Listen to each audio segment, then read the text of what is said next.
Seja muito bem-vindo ao nosso episódio número 15 da Engenharia Tradicional à Mobilidade Urbana. Como migrar com técnica e liberdade. Isso é o nome do nosso programa de hoje, de meia hora no trânsito. Então seja muito, mas muito bem-vindo. Isso mesmo. Nós estamos aqui hoje no Meia Hora do Trânsito, né? Eu sou a Roberta, E eu sou o Léo. exatamente. E hoje a gente vai mostrar para você uma porta de saída da engenharia engessada para uma atuação mais livre e rentável do Sim, profissional da engenharia e da arquitetura que quer isso para a sua vida, né, Léo? exatamente, exatamente. Então, esse vídeo eu diria que é para você que quer valorizar o tempo que você vai passar. Por quê? Porque se você estiver cansado de depender de obras, licitações, um salário fixo, você é um engenheiro residente que fica numa região muito ruim, essa nossa conversa hoje, ela pode mudar seu rumo dentro da engenharia. Exatamente. Como sair, né, da engenharia tradicional e migrar para o trânsito urbano com autonomia? Esse é o nosso tema. Muitos engenheiros, eles trabalham em áreas sobrecarregadas, normalmente mal remuneradas e sem perspectivas, e normalmente com tempo de contrato já definido. Você já sabe que você vai entrar, né, Roberta, já com uma data para sair. Exatamente. Isso traz, porque nós já passamos por isso, um desconforto muito grande. É um planejamento que você não pode ter a longo prazo. Você vai ter durante aquele período de obra. Isso é muito ruim, Exatamente. né? E às vezes ainda você nem tem o piso profissional, você nem recebe o piso profissional. A gente tem que estar sempre atrás de um teto, não de um piso, né, Léo? Exatamente. Então, isso ainda é pior, né? Pior ainda as condições de vida de engenheiros e arquitetos que poderiam estar muito melhores, né, em atividades que têm muita demanda e poucos profissionais para fazer, né? É o que a gente está falando aqui com você hoje, aqui também. Exatamente. Nós estamos falando que para nós a melhor engenharia que tem, que é a engenharia de tráfego. A engenharia de tráfego ainda ela é pouco explorada. É isso mesmo que você está ouvindo. Ela é pouco explorada e ela tem uma demanda reprimida no Brasil muito, muito forte. Eu te digo no Brasil inteiro, porque a gente tem alunos no Brasil inteiro e a gente ouve sempre a mesma coisa. A turma lá do sul fala a mesma coisa do norte, que fala a mesma coisa do centro-oeste. Então, assim, é exatamente a mesma coisa.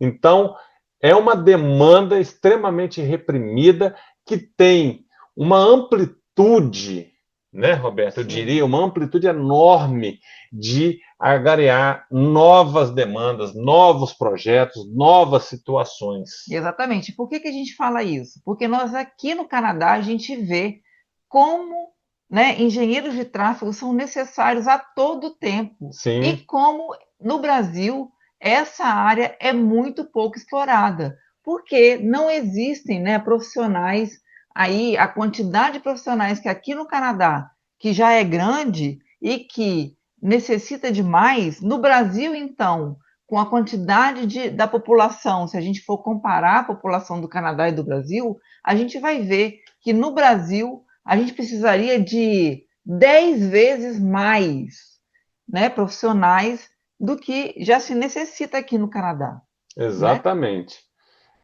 Essa demanda é, como eu falei, ela está sempre escondida, né? Ela está reprimida. Por quê? Por uma falta de conhecimento mesmo, algumas vezes, da própria administração e até mesmo de nós engenheiros que a gente não conhece o que é. E aí, eu queria dizer, antes de começar, primeiro vamos, de uma forma muito simples, explicar o que é uma mobilidade urbana. Né? Sim, Mobilidade urbana são políticas onde você vai prevalecer primeiro o transporte ativo e depois o transporte motorizado. Então, se eu tivesse que colocar numa sequência, eu colocaria em primeiro lugar o pedestre, o ciclista, depois o transporte coletivo, depois o transporte público, mas porém de veículos menores, né, como táxi, Né? aplicativos e etc. E depois, por fim, o carro, né? Então seria Exatamente. nessa ordem de você mudar essa grandeza que hoje tem, né? Se a gente Exatamente. parar um pouco para pensar em cima desse do que nós estamos falando, dessa questão de demanda e tal, se a gente pensar que alguns anos atrás o conceito principal era fluidez. O que seria fluidez? Era você dar todas as condições, todas as políticas voltadas para o carro. Isso. Né? Então você não se preocupava ou não se preocuparia em uma melhor posição para uma faixa de pedestres, você aumentaria a velocidade do veículo. Já a questão da mobilidade urbana, você muda essa condição. Sim. Né? De que forma? Mantendo as prioridades sempre do menor para o maior, que foi a que eu falei, do transporte ativo, depois do transporte motorizado. Exatamente. E que no Brasil está muito aquém das cidades aqui do Canadá, da Sim, América do Norte. Por quê? Porque pelo menos essas cidades aqui, né, Léo, daqui de cima da América do Norte, elas foram concebidas já com estudos de tráfego, já feitas com planejamento, já com profissionais capacitados e sim, especializados atuando desde lá de trás.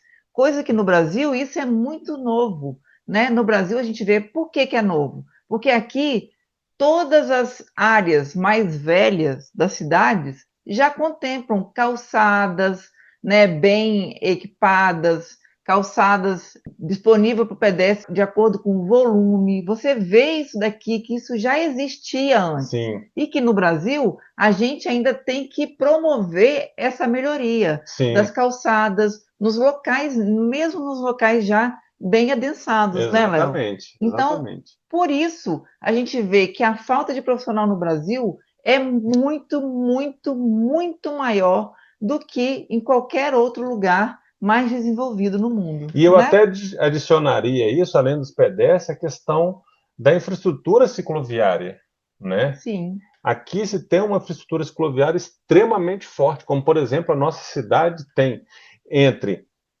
ciclovia, ciclofaixas, ciclovia de trilhas, quase 500 quilômetros. pois É é. um volume extremamente alto. Então, e o que que não é esse tema? Fala para eles.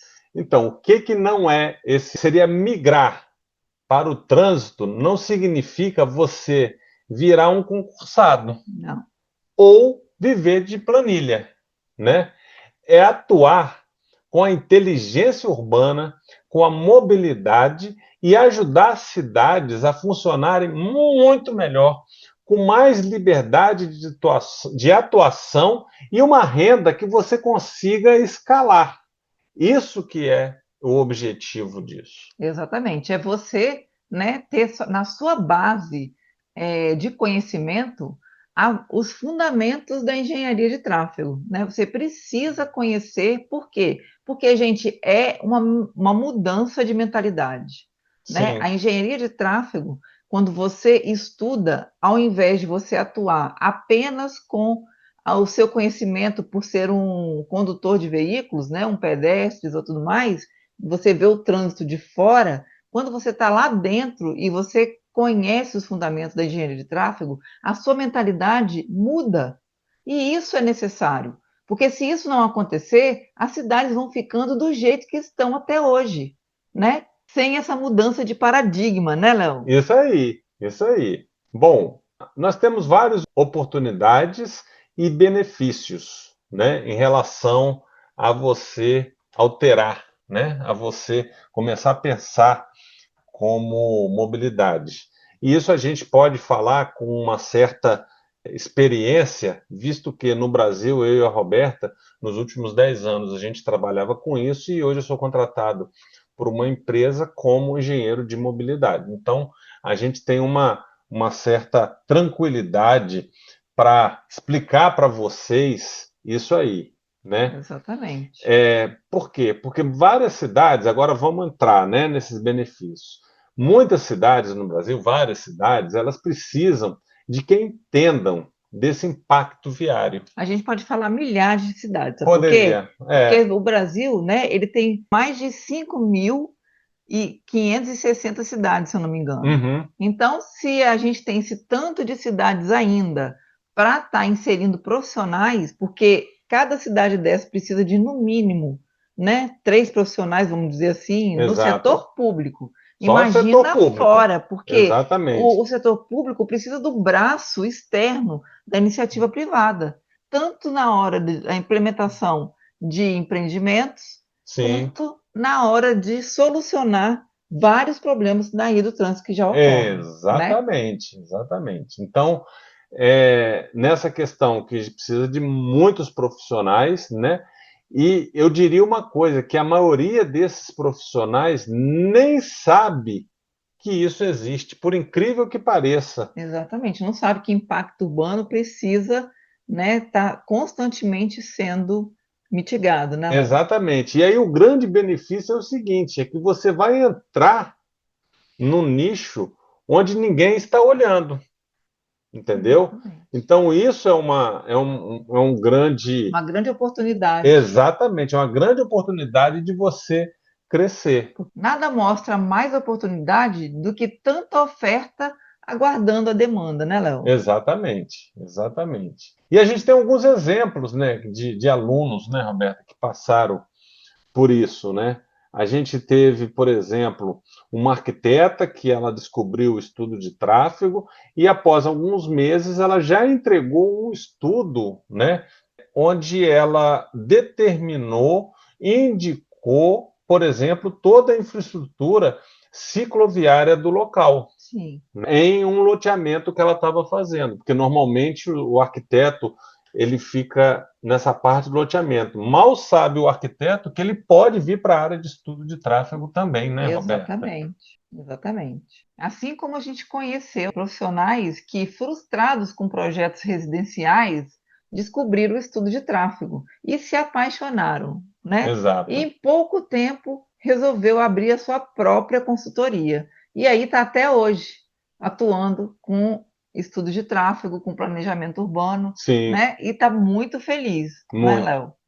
Porque é uma área que deixa a gente muito feliz. Eu Exatamente. diria, assim, pela experiência de quase 30 anos nisso aí, 20 anos trabalhando com isso, no Brasil e mais uns 5 aqui, quase, a gente ter essa resposta imediata de qualquer implantação, isso, né, deixa a gente muito feliz.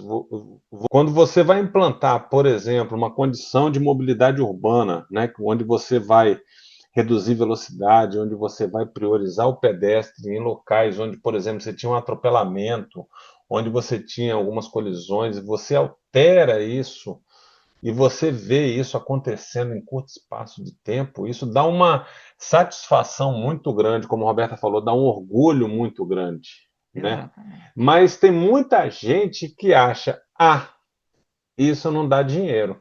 Eu acho que eu e a Roberta, a gente pode ser um bom exemplo nisso. A gente sempre viveu disso, né, Roberta? Exatamente. E a gente está Sempre. aqui no Canadá Tá no por Canadá causa por causa disso, por disso. causa desse trabalho, né? Não foi outro trabalho que trouxe a gente para o Não. Canadá.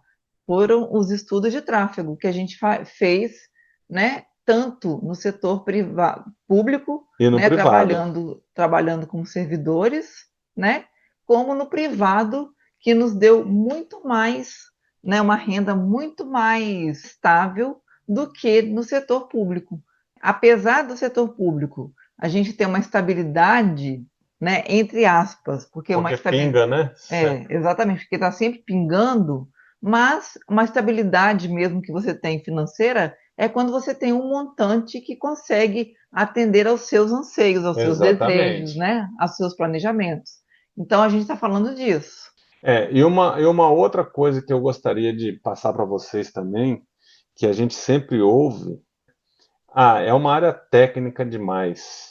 Gente, por isso que a gente tem métodos para isso. A engenharia de tráfego, ela nos facilita nessa condição pela presença de métodos. Basta você ir nos manuais que tem lá os métodos que você tem que calcular. Eu quero calcular uma performance de tráfego de uma rotatória. Gente, está lá nos manuais. Exatamente. Mas quando você tem um método próprio, é ainda Exatamente. melhor. Se você tem você já, de tantos projetos que você já fez, e você já consegue fazer um método próprio, né, de trabalho, você consegue escalar muito mais, né? Por quê? Porque precisa escalar. Porque de tantas demandas que existem, é necessário que você escale os seus trabalhos, porque senão você vai fazer um, dois trabalhos, né, no mês, sendo que a demanda ela é tão grande que precisa de que você tenha pressa em fazer. Sim. Né? E se você tem um método, você consegue escalar isso. Então, aí entrando nesse método, a gente criou alguns métodos, né, para determinadas situações que facilitam muito a nossa vida e a gente consegue criar um escalonamento nessa mudança, né? Exatamente. Então, hoje a gente se sente muito tranquilo em relação a essa situação, né? Dessa, até mesmo essa transição, né, de só um estudo de tráfego com mobilidade, por conta dessa situação que a gente já vem fazendo há muito tempo. Exatamente. E agora, a gente, do outro lado, tem uma forma errada, né, que a gente tem que tomar muito cuidado, né? Achar que basta você pegar um modelo, seja na internet, seja de alguém, e apenas trocar o nome do cliente ou apenas colocar, por exemplo, no chat GPT da vida, isso não tem jeito, isso não funciona. Porque se Exatamente. alguém do lado de lá entender um pouquinho, ele vai questionar. Exatamente. E isso não te posiciona, você não se torna referência.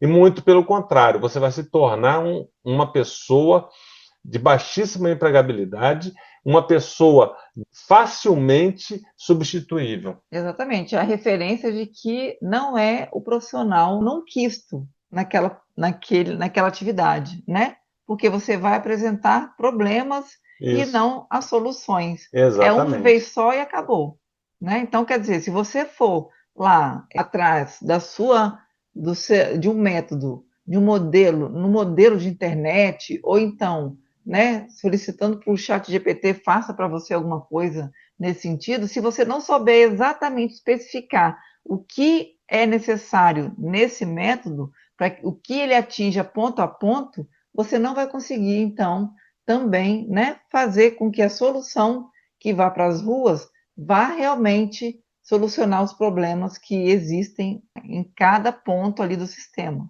Exatamente. Então, o certo seria você entender o que está sendo exigido na legislação local, você entender se tiver um termo de referência ou um edital de alguma coisa, você entender aquilo, aplicar essa estrutura, né, validada com base, olha que isso é importante, hein, em dados, pesquisas, né, e aí a técnica. Porque a partir daí você passa a ser uma autoridade, porque você está construindo sua autoridade em cima de base de dados, né? Ou seja, de Exatamente. pesquisas, da sua análise com técnica. Então, isso vai construir uma autoridade para você. E aí, facilmente, você vai conseguir entender, fazer essa transição de uma forma tranquila e entender como que a mobilidade pode ser feita. Exatamente. E com termos de referência ou não, você vai ter o seu passo a passo, né? Você vai ter o seu mínimo de etapas que você vai cumprir para poder ter, no final, um trabalho de excelência, Exatamente. né? E aí um pequeno passo rápido que você pode ter, né, uma prática que aí eu falo para você já ir fazendo, é buscar na sua cidade aí se há alguma exigência de estudo de impacto de vizinhança ou de tráfego. Se tem, por exemplo, uma solicitação de relatório de impacto de circulação ou um estudo de circulação, qualquer coisa relacionada a isso, que você passe a entender isso, que aí você já pode abrir uma nova, eu diria, uma nova perspectiva para a sua nova atuação. né? Exatamente. Então, assim, além desses estudos, se você quer entender um pouco a mobilidade, é importante você entender como que são os fluxos de pedestres, né? Que são passos que são importantes você observar na sua cidade, vamos dizer assim, naquelas interseções mais carregadas, você entender como que está a questão das ciclovias, tem infraestrutura ou não, qual o Exatamente. número de bicicletas. Se você, por exemplo, já é um servidor público, porque eu fiz isso lá atrás, eu fui às 5 horas da manhã fazer uma pesquisa de ciclista. Então, eu fiz uma pesquisa de contagem, eu contei quantos ciclistas tinham, fiz uma pesquisa de origem e destino para entender qual que era o sistema pendular dele e ainda fiz uma pesquisa, eu chamei de qualidade, se eu não me engano, onde eu perguntava, nesse caminho, quais os problemas que você tinha? Ah, eu tenho um problema, o asfalto é muito ruim, não tem uma infraestrutura cicloviária, não tem iluminação. Isso me ajudou em muito, isso lá atrás, logo quando eu comecei, tá? Sim, e aí você deixou lá, né? Depois disso tudo aí, você deixou lá quantos quilômetros de ciclovia, Ah, né? foi um estudo que a gente fez que nós deixamos 130 quilômetros dentro do plano diretor, né? A Exatamente. gente começou, sei lá, com 10 quilômetros, 15, e aí a gente só foi aumentando em cima desse primeiro estudo aí. Eu como servidor, né? Exatamente. Se eu quisesse ir para essa área, foi quando eu de fato passei a ir para a área de mobilidade que eu comecei a mexer mais com essa parte de mobilidade, entender um pouco mais do transporte coletivo, entender a questão dos pedestres, reduzir o número de atropelamentos, entender os tempos semafóricos para o pedestre, essas coisas relacionadas, né, ao transporte ativo, que, como eu falei, é o principal foco da mobilidade urbana, e aí você consegue já entender e já passa a ser, como nós falamos, já passa a ser, não digo autoridade, mas você começa a despontar em relação a tudo isso. Exatamente. Então, gente, toda essa dica que a gente deu aqui, que o Léo deu, né, de como ele começou e tudo mais, você pode utilizar para você aí, né, poder pular, vir, se transferir para a área da engenharia de tráfego. É isso. Então, a gente hoje vai ficar por aqui, tá? Mas não deixa de curtir e de se inscrever no nosso canal, Isso tá aí. bom? E no próximo episódio você vai aprender muito mais sobre estudos de tráfego, que é a base da engenharia de tráfego, né, de trânsito, quando você leva engenharia para o trânsito, é a base para você poder se inserir nessa área com tranquilidade, com autoridade e com toda a confiança. É isso. Então, a gente fica por aqui. Até o próximo. Tchau, Tchau. tchau.